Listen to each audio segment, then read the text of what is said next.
Herkese merhaba. Bugün 1985 model Mercedes 190E 2.3 16 Cosworth modeliyle birlikteyiz.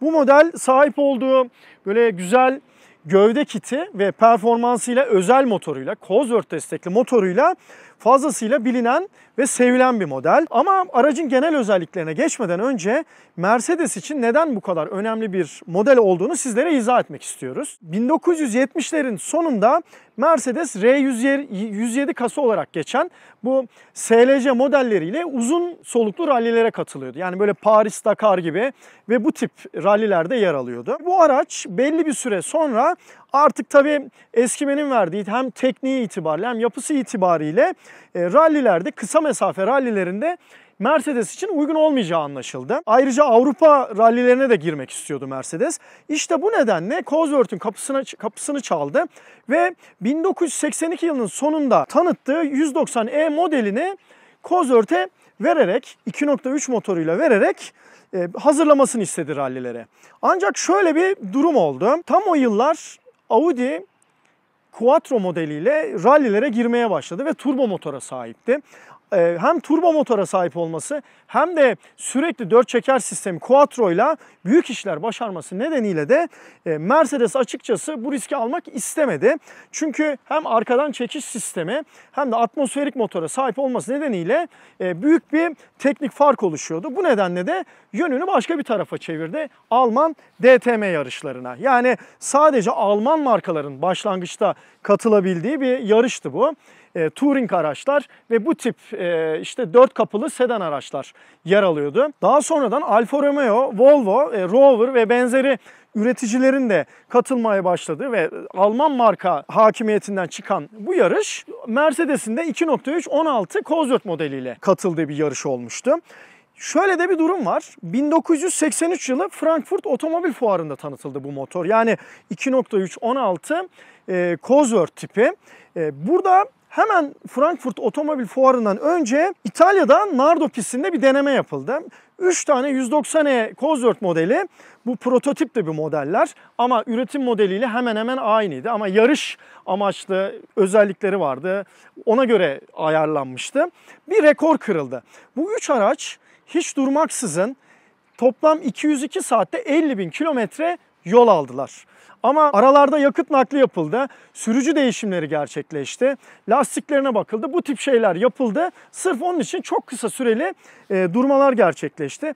Ve de 202 saat boyunca bu 3 Mercedes'te de hiçbir şekilde herhangi bir arıza meydana gelmedi. Bu pistte toplam 12 tane rekor kırıldı ve bu sayede hem 190E'nin ne kadar dayanıklı bir otomobil olduğu ortaya çıktı, hem de 2.3 16 versiyonunun performansı vurgulanmış oldu. Maksimum olarak da 247 km/saatlik bir hıza ulaşılabilmişti bu pistte.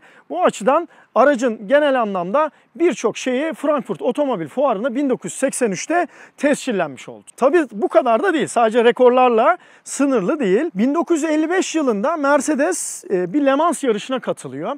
Ve bu Le Mans yarışında yarış tarihinin en büyük kazalarından, felaketlerinden birisi meydana geliyor.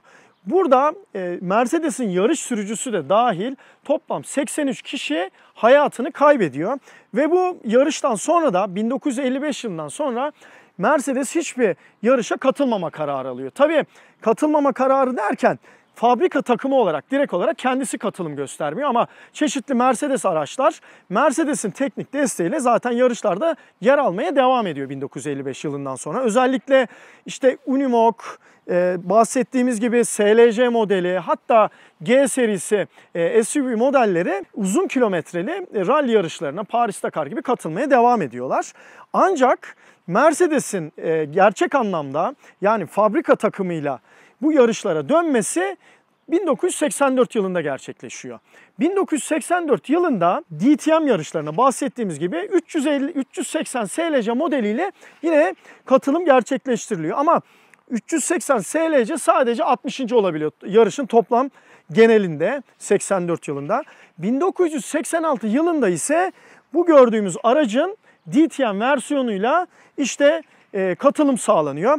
Ve ilk girdiği yarışta 2.3 16 Cosworth modeli ikinci sıraya yerleşiyor ve podyum alıyor. Bunun önemi o kadar uzun bir süreden sonra Mercedes'in podyuma işte bu araçla çıkmış olması da diyebiliriz. Yine çarpıcı bir noktadan daha size bahsetmek istiyoruz. Ünlü Brezilyalı pilot Ayrton Senna'yı herkes bilir. Kendisi Formula 1 yarışlarında efsane bir isimdir. Daha sonra yine bir Formula 1 yarışında yaptığı kaza sonucu hayatını kaybetmişti. Ama 1984 yılında kendisinin Formula 1 kariyeri başlıyor. İşte bu Formula 1 kariyerinde ilk yarışında başarı sağlayamıyor. Ama daha sonrasında 1985 yılında Portekiz yarışında, Portekiz Grand Prix'sine kendisi birinci oluyor. Yani tamamen bütün F1'i kazanmıyor ama bir yarış birinciliğini ilk kez o zaman alıyor. Ama profesyonel hayatındaki ilk yarış birinciliği aslında bu değil. 1984 yılında Formula 1'in Nürburgring etabında açılışında bir tek tip yarış yapılıyor. Gösteri yarışı. İşte o gösteri yarışının da kahramanı bu gördüğümüz araç. 20 tane 190E 2.3 16 Cosworth bu yarışa katılıyor. Ama yarışın pilotları da hepsi birbirinden ünlü. Niki Lauda var, Ayrton Senna o zaman çok genç katılıyor. Çeşitli yine ünlü genç pilotlar var. Bu tip pilotlar 20'si birlikte yarışta yer alıyorlar. Ve Ayrton Senna ikinci sırada başlıyor bu yarışa. Ama bitmedi.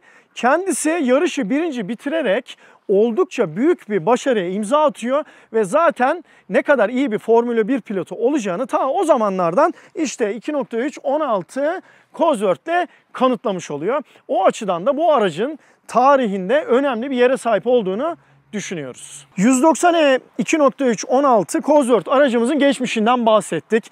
Mercedes için neden bu kadar önemli bir model olduğunu sizlere aktarmaya gayret ettik.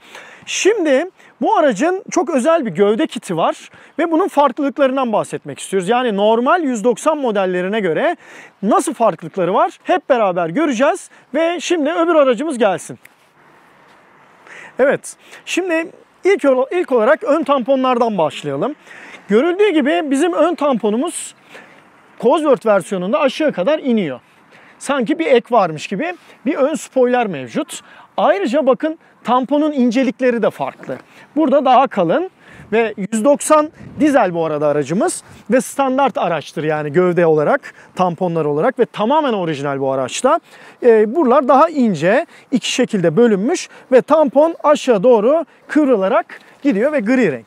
Ama Cosworth modelinde bakın bu şekilde spoilerimiz devam ediyor. Tabii bunlar aerodinamik açıdan aracı daha iyi hale getirebilmek için yapılmış. Çünkü bu gördüğümüz aracın CV değeri yani aerodinamik katsayısı 0.33 ama Cosworth modelininki 0.32 ve üretildiği dönemde en iyi dünya rekoru kırmış bir değerdir bu 0.32 değeri. O açıdan da bu gövde kitinin büyük etkisi var. Onu da açıkça belirtelim. Tabii sadece ön tamponla iş bitmiyor. Şöyle yana doğru geldiğimiz zaman bakın burada herhangi bir kaplama yok. Hafif bir çıkıntı var çamurluk üstlerinde. Ama 190E Cosworth modelinde bakın bir eklentimiz var burada. Bu yaklaşık aracın genişliğini birkaç santim artırıyor. Hem görünüm açısından hem de jantların daha geniş kullanılıp düzgün bir şekilde taşıma sağlanabilmesi açısından önemli. Tabii hemen yana bakıyoruz. Bakın Cosworth modelinde önden başlayıp şişik bir şekilde aracın alt kısmından arka tekerleklere kadar bağlanan bir farklılık var. Bir eklentimiz var. 190 dizel aracımızda, standart aracımızda böyle bir eklentimiz yer almıyor. Ve bu eklenti hem ön hem de yan tarafla uyum içinde sağlayabilmesi için arka çamurluklar üzerinden de devam ederek tampona birleşiyor. Tampon da tamamen farklı. Mesela 190 dizel aracımızda gövdenin tamamı buraya bağlanmış görüldüğü gibi ve tampon tam olarak buradan başlıyor ve gri renkli, siyah renkli artık ne derseniz.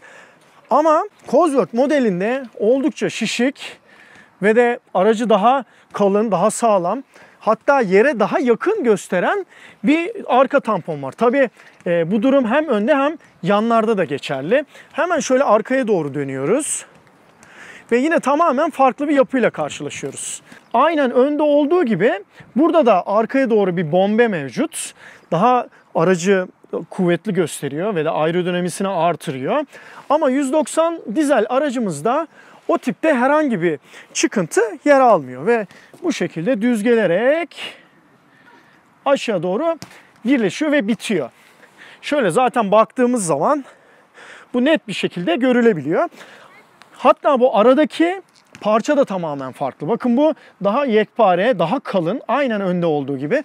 Ama 190 dizel aracımızda ince iki parçalı bir plastik tampon yer alıyor.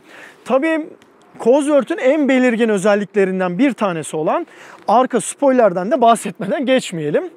Bu da oldukça önemli ve aracın çok daha sportif görünmesini sağladığı gibi ondan daha öte yüksek hızlarda arkada bir baskı kuvveti oluşturuyor. Rüzgar buradan akıp geldiği zaman spoiler'ın esas amacı odur. Arkada yol tutuşu artırabilmek için bir kuvvet oluşturuyor. İşte bu nedenle de bu tip spoiler'lar bu araçlarda her zaman kullanılıyor. Tabii aracımızın gövde kitiyle birlikte özel de jantları var. Burada orijinal 16 Sportline jantlarımız mevcut. Diğer taraftan bu araçta normalde 15 inçler kullanılıyor ama tasarım olarak aynı. Aracın sahibi Burak arkadaşımız çok güzel bir seçim yapmış. Bu jantları bulmuş ve gördüğünüz gibi 16'lıkları kullanmış. Aracın genel görünümüyle o kadar güzel, uyumlu bir şekilde bu işi yapmış ki kendisini tebrik etmek lazım. Çünkü maalesef bu tip araçlarda jant konusunda gidiliyor. Çok değişik böyle bu araçların genel görünümüne uygun olmayan aşırı sportif jantlar kullanılıyor. Bu kadar güzel araçlarda her zaman kendi orijinal jantlarının kullanılmasından yanayız. O yüzden kendisine teşekkür ediyoruz. Evet, aracımızın jantlarından bahsettik. Şimdi izleyicilerimiz dikkat etmişlerdir. Cosworth normal 190'dan daha alçak görünüyor. İşte bunun nedeni bu aracın özel bir süspansiyon sistemine sahip olması. Hem daha kısa hem de daha sert bir süspansiyon sistemi mevcut. Ama bitmedi. Esas olarak arkada hidrolik süspansiyon sistemi var ve bu sistem aracın arkasını sürekli olarak ağırlık değişse de, mesela bagaja bir şey koyulsa da veya alınsa da aynı seviyede tutmaya yarıyor. Buna self-leveling denilen bir sistem ve bu araca özel. Mercedes'in üst seviye modellerinde, mesela W126'larda, kupelerde, arkalarda kullanılırken önlerde yoktu. Ama W126'nın sedan modellerinde ön ve arkada yer alabiliyordu. Ama o zaman için daha düşük bir sınıfta bunu kullanmış ve de aynen Cosworth modelinde bu sistem yer alıyor. O açıdan da önemli. Şimdi aracımızın motorundan bahsedeceğiz. Motorumuzdan bahsetmeden önce isterseniz 190'ımıza teşekkür edelim ve kendisini gönderelim.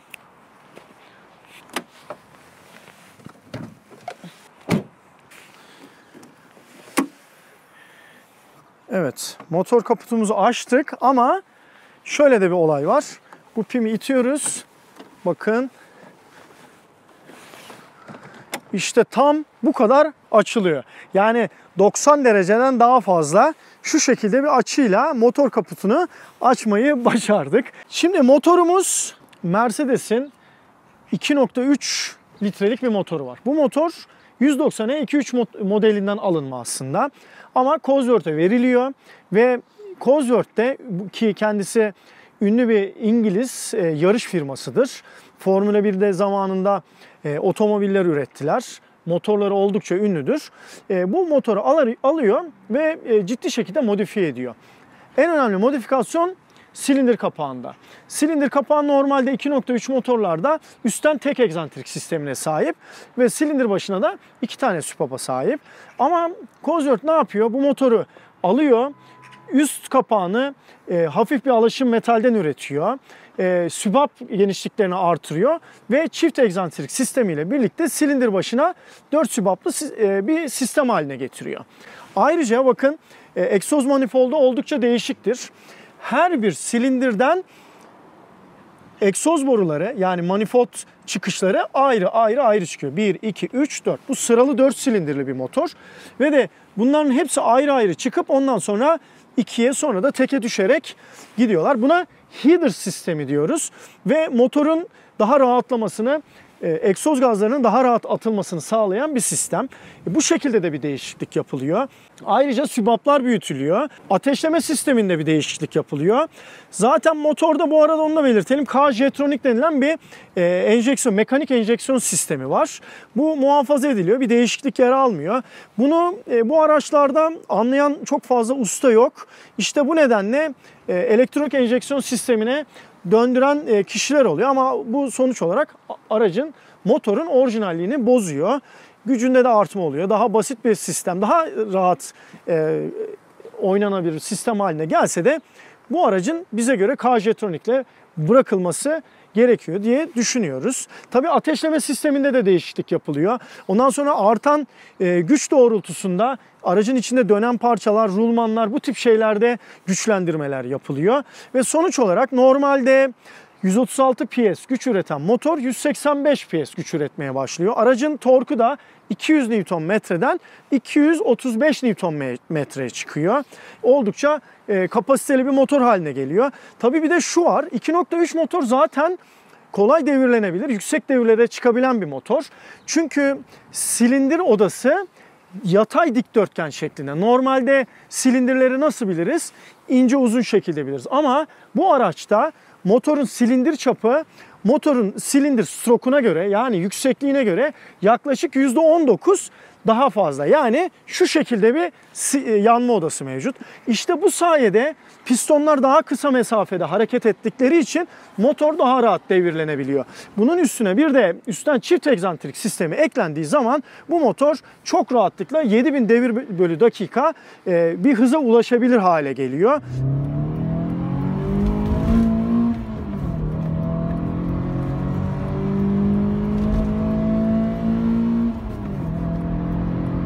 Bu da tabii yarış motoru özelliklerinden, çabuk devirlenmesini isteriz. Torkumuzun, gücümüzün daha geniş bir devir bandında elde edilmesini isteriz.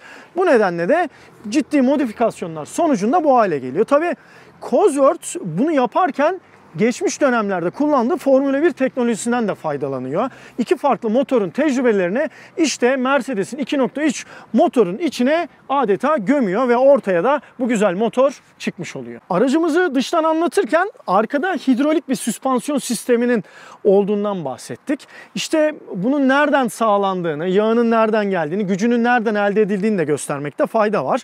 Burada hidrolik pompamız yer alıyor. Bu arka süspansiyon sisteminin hidrolik pompası ve yağı da, yağ haznesi de burada. Cosworth destekli motorumuzdan size bahsetmeye çalıştık, özel noktalarından. Aklımıza geldikçe de söyleyeceğiz. Şimdi siz merak ediyorsunuz bu motorun sesi acaba nasıl diye. Şimdi gelin bu güzel sıralı 4 silindirli motorumuzun sesini hep beraber dinleyelim.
Evet, motorumuzun da sesini dinledik. Şimdi bu ilginç motor kaputumuzun nasıl kapatıldığını hep beraber bir görelim. Burada pembe bir noktamız var, düğmemiz var. Buna basıyoruz. Buraya geldiği zaman esas olarak bakın bastırıyoruz. Ve motorumuzu kapatıyoruz. Şimdi isterseniz aracımızın içine geçelim ve içinde ne farklılıklar var, ne gibi özelliklere sahip hep beraber görelim.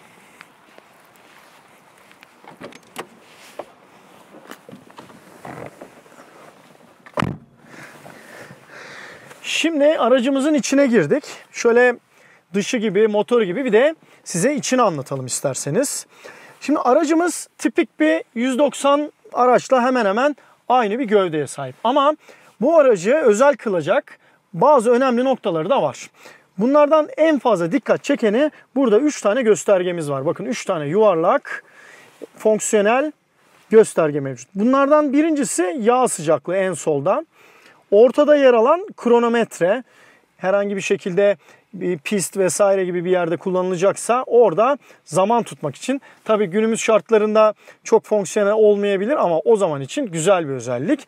Ve sağ tarafta da aracın elektrik sisteminin voltaj değerini gösteren bir göstergemiz daha var. Burada orijinal Becker Grand Prix 2000 kaset çalarımız var. Kaset bu şekilde yerleştiriliyor. O yüzden böyle geniş. Burada görüldüğü gibi havalandırma kumandalarımız mevcut.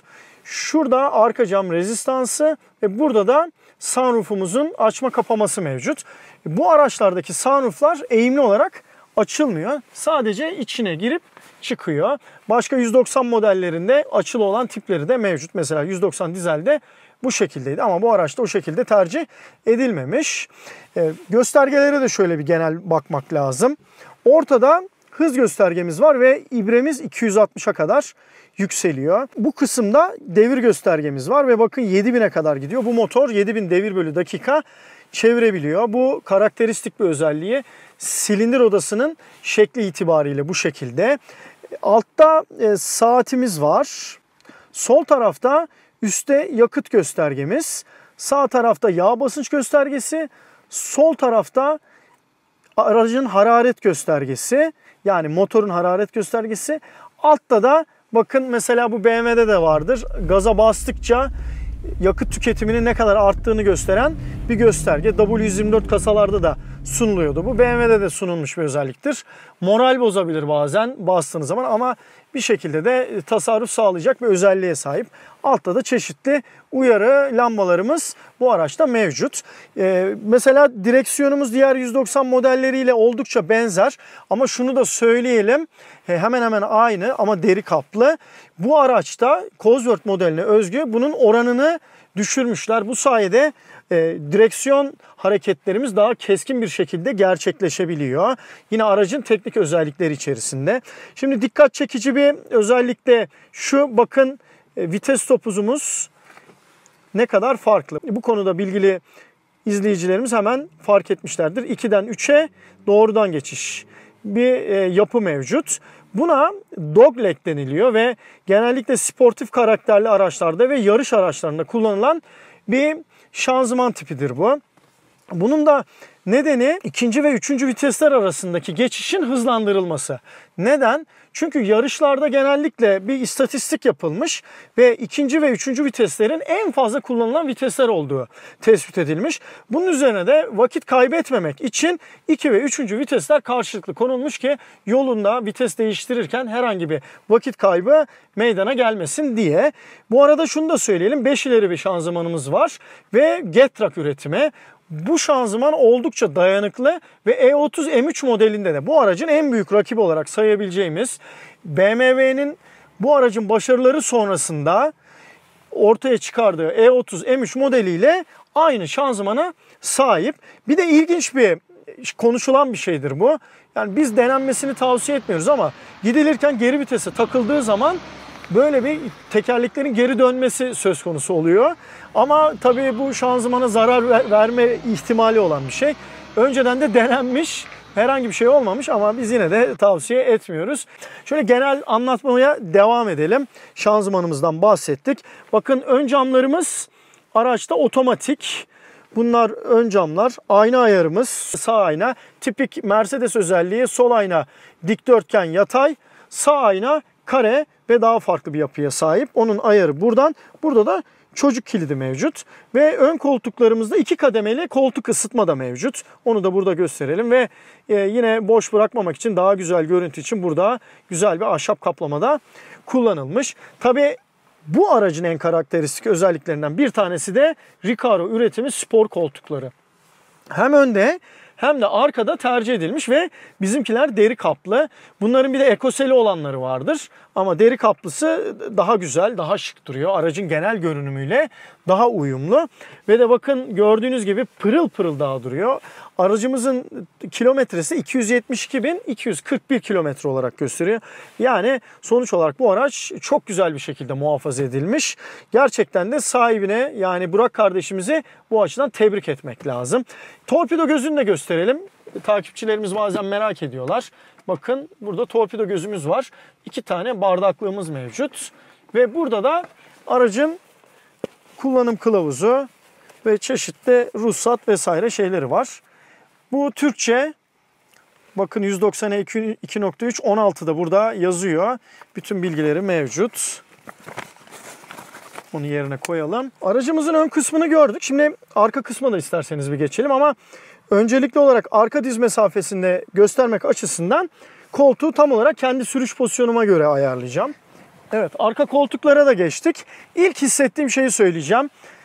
Pullman modelinden tutun W124'e ve diğer modellere kadar tipik yaylı Mercedes koltukları. Bakın böyle yaptığım zaman bu yaylanma bu aracın, yani daha doğrusu Mercedes'lerin en karakteristik özelliklerinden bir tanesi ve bu sportif modelde bile bunu tercih etmişler. Yani sportifliğinin yanında konforu da elden bırakmadıklarını net bir şekilde böyle de gösteriyorlar.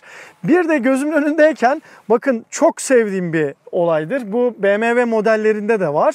Şu şekilde ayarlı. Artık maalesef bu tip ayarlı başlıkları yapmıyorlar. Hem sportif görünüm açısından hem de fonksiyonellik, başın dayanması açısından güzel bir özellik olarak dikkat çekiyor. Aynı şekilde arkalarda bakın bu şekilde ayarlanıyor. Diz mesafesi olarak çok avantajlı değil. Neden? Bakın çünkü kendime göre ayarladım. Ama bu biraz daha öne çekilebilir. Orta halli bir oturma pozisyonu sunuyor. 190'larda bu birazcık zamanında tenkit edilmişti. Arka kısmın nispeten dar olması. Ama sonuçta 2.3 16'da çok fazla dikkatimizi çeken bir özellik, bir eksiklik değil diye belirtebiliriz. Bu arada arka koltukların sportif yapısı da bakın ne kadar ortada. Çok güzel. Aynen ön taraftaki gibi yan destekler bu araçta da yer alıyor. Tipik bir Recaro koltuk özelliği. Recaro bir marka bu arada ama ürüne adeta adını vermiş bir marka haline gelmiş. O açıdan o da ilginç bir durum.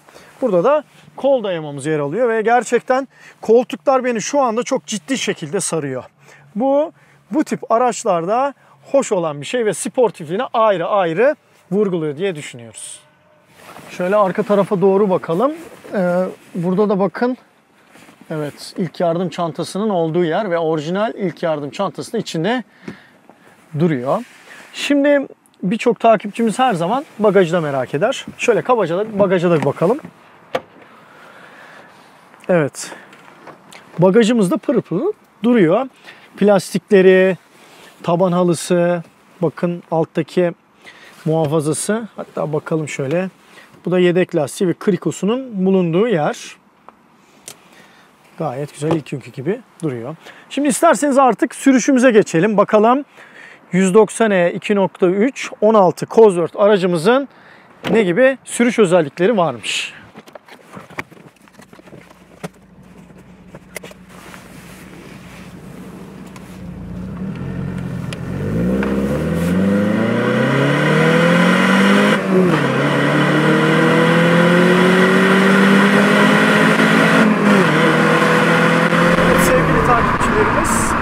Sürüşümüze başladık.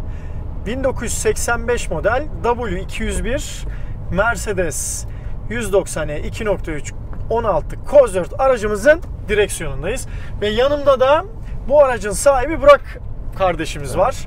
Mükemmel bir araba yapmış. Kendisine öncelikle ben teşekkür ediyorum. Rica ederim. Hakikaten hem çok orijinal kalmış bir aracı bulmuş hem de aslına uygun olarak bu aracı muhafaza etmeye de başarmış. Şöyle bize bir anlatabilir misin Burak? Neler yaşadın bu aracı temin etmende ve devamında acaba?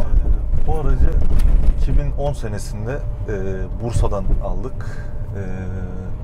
O zaman aldığımızda tabii bazı kozmetik yapılması gereken, ufak tefek düzeltilmesi gereken yerleri vardı. Biz yavaş yavaş parçaları tedarik ederek arayış içine girdik. Tabii bu süreçte de hem aracı tanıma için hani tanımak için bir ön bilgi edinmeye başladık. Bayağı bir araştırma sonucunda bir şeyler yapmaya kalkıştık tabii bu süreçten sonra. Güzel de yapmışsınız. Elinize sağlık. Daha sonra dediğim gibi ufak tefek kozmetik sorunları vardı. Bunları ortadan kaldırdık. Hani kozmetik olarak biraz restorasyon yapıldı. Üstünde değişik bir jant vardı. Jantlar orijinal haline çevrildi. R129'un ve orijinal Evo 1'in kendi jantı bulduk. Kendi 16 Sportline. Evet, 16 Sportline 8x16'dır. Onları taktık. Tabii lastik seçimi de ona göre değişti. Onun haricinde koltukları, döşemeleri gayet güzel durumdaydı. Hiç deformasyon yoktu. Hani %90 diyebileceğim bir durumdaydı. %90'dan hani biz buna tekrardan yeniden bir deri kaplaması yapmak ihtiyacı duymadık açıkçası. Hiç gerek yok. Pırıl pırıl duruyor gerçekten. Evet. Bakımını da güzel yapmışsınız. Evet, ciddi bir bakımdan geçti. Biraz söktük, topladık, geri taktık gibi, hani öyle çok ciddi bir restorasyon olmadı iç döşemelerinde. Hiç gerek bile yokmuş gerçekten Evet. de. Daha demin biz bir 0'dan 100 yaptık bu araçla. 2 kez yaptık daha doğrusu. Motor kısmını anlatırken bundan bahsetmemiştik. Bu aracın 0'dan 100 km hızlanması fabrika verilerine göre yaklaşık 7.7-7.8 saniye. Yani 8 saniyenin hemen altında. Modifikasyon öncesinde, daha doğrusu Cosworth'un eline geçmeden önce de bu 10.6 saniye civarındaymış. Yani normal 2.3 üstten tek egzantrikli motor için konuşuyorum. Yani çok ciddi bir performans elde edilmiş. Ayrıca son hızı da 200 km/saatten 235 km/saate çıkmış. Bu arada ne demiştik? Dogleg şanzıman var bu araçta demiştik. Yani yarış tipi. Şimdi ben onun hatasına düştüm. Direkt olarak geriye atmaya çalıştım. Daha doğrusu 1'e atmaya çalışırken, çünkü dizilimi farklı. 2'den 3'e karşılıklı, bir sol aşağıda, sol üstte de geri vites var ve bu şekilde bir yerleşime sahip. O nedenle de ilk anda bir boş bulundum açıkçası. Bunun amacının yarışlarda vakit kaybetmemek olduğunu zaten önceden söylemiştik. Bu arada ben birkaç bir şeyden daha bahsetmek istiyorum bu kasayla ilgili olarak. Mesela 2.3 16'lar 1984-1988 arasında üretildi. Daha sonrasında 2.5 motora geçildi. 2.5 16. Bu tiplerde 2.3'lerde iki renk sunulurken 2.5'lerde bir de vişne çürüydü değil mi? Evet, vişne çürüğü. Öyle bir renk eklendi. Bu şekilde yapıldı ve ondan sonrasında 2 model daha geldi. Yine DTM yarışlarında yarışmak üzere ve homologasyon olarak ekstradan üretildi onlar. 502'şer adet Evo 1 ve Evo 2 versiyonları bu şekilde geçiyordu. Ve bu motorların bazılarında AMG Power Pack denilen bir güç paketi yer alıyordu ve gücü de 245 PS'e kadar çıkabiliyordu. Ama şu çok karıştırılan bir şey. Herkes bu aracı gördüğü zaman bu araç AMG diye düşünüyor. Ama öyle bu araç değil mi? Evet. Normalde bir Cosworth. Başlı başına bu Cosworth. Evet. AMG olarak halk arasında bir adı oldu ama aslen Cosworth'tür. AMG başka bir seridir. Hani bu kasa üzerinde yapılan başka bir modifiye firmasının çalışmasıdır AMG. Cosworth sadece bu motorun kendine has ismi Cosworth'tür, öyle söyleyeyim. Yani. Evet.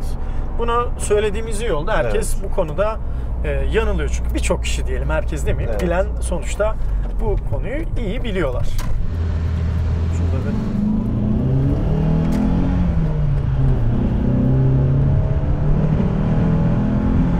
Bu motorun en büyük olayı 7000 devre yakın çevirebilmesi. Hatta üstüne çıkıyor. Bu açıdan oldukça yarış özelliklerine sahip bir motor olması da dikkat çekiyor. Zaten bu amaçla tasarlanmış ve 7000 devir çok rahat bir şekilde çeviriyor. Zaten aracın sesi de 4000 devirden sonra hissediliyor ve 7000 devirde artık böyle kulakları fazlasıyla okşuyor. Bu aracın en büyük özelliği. O açıdan Evet. çok şanslısın Burak, gerçekten de. Daha demin 0-100 yaptığımızdan bahsettik. Bu 0-100'ü size şimdi göstermek istiyoruz. 2 deneme yaptık. İkisinde de gayet güzel hızlandık. İkincisi biraz daha iyiydi.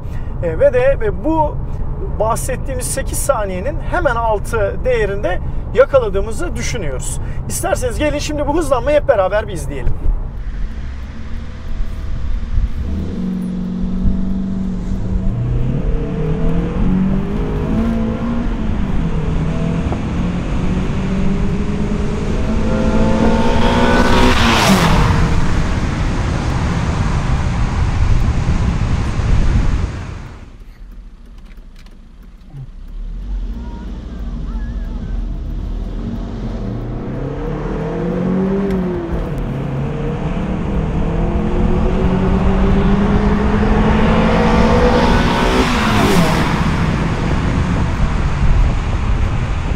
.3.16 Cosworth'ün bir homologasyon, yani yarışlara o aracın girebilmesi için cadde versiyonunun yapılması gereken bir versiyon olduğundan, bir model olduğundan bahsettik biliyorsunuz.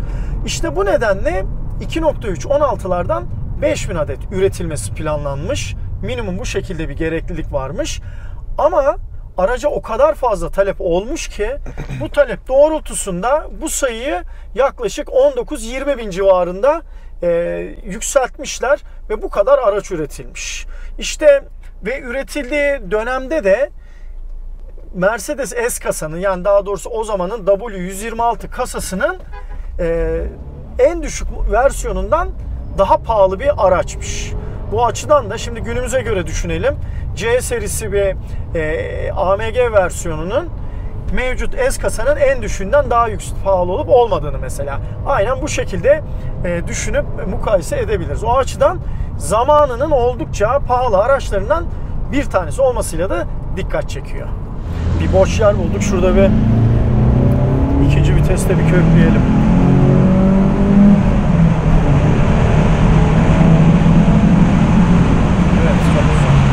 O kadar güzel devirleniyor ki motor.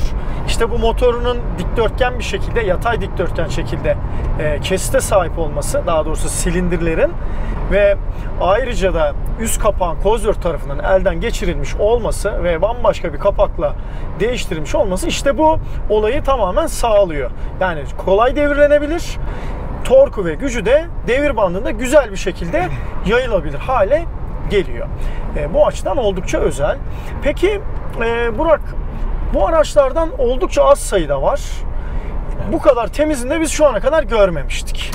Nedir durum Türkiye'de acaba? Bundan sonra 2.5'i, Evo'ları bir anlatır mısın bize?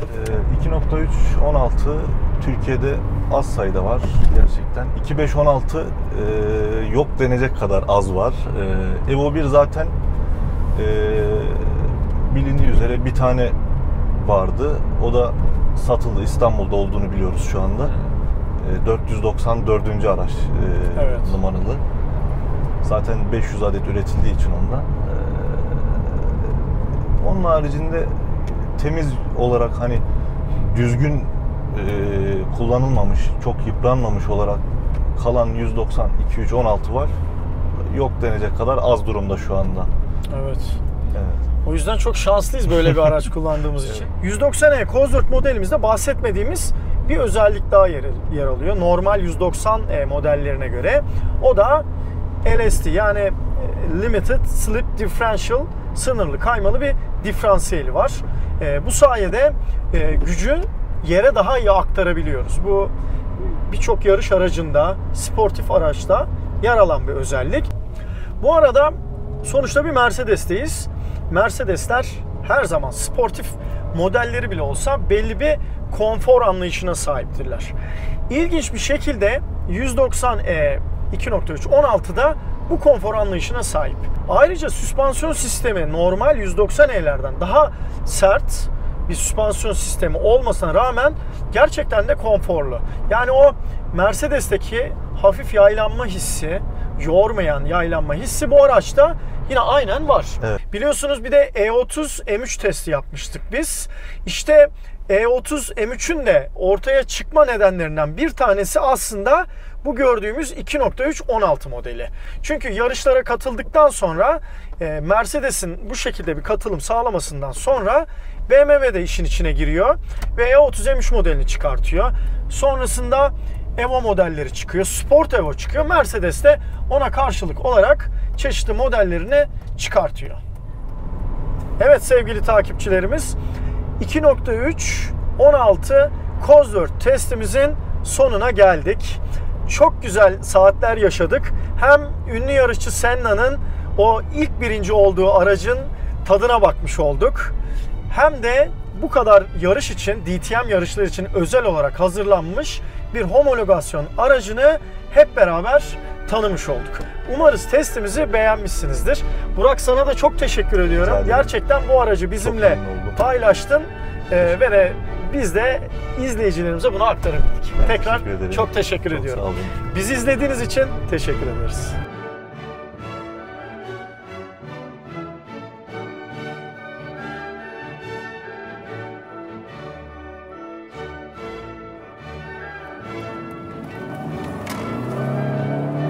Kusura bakma, yaptım ama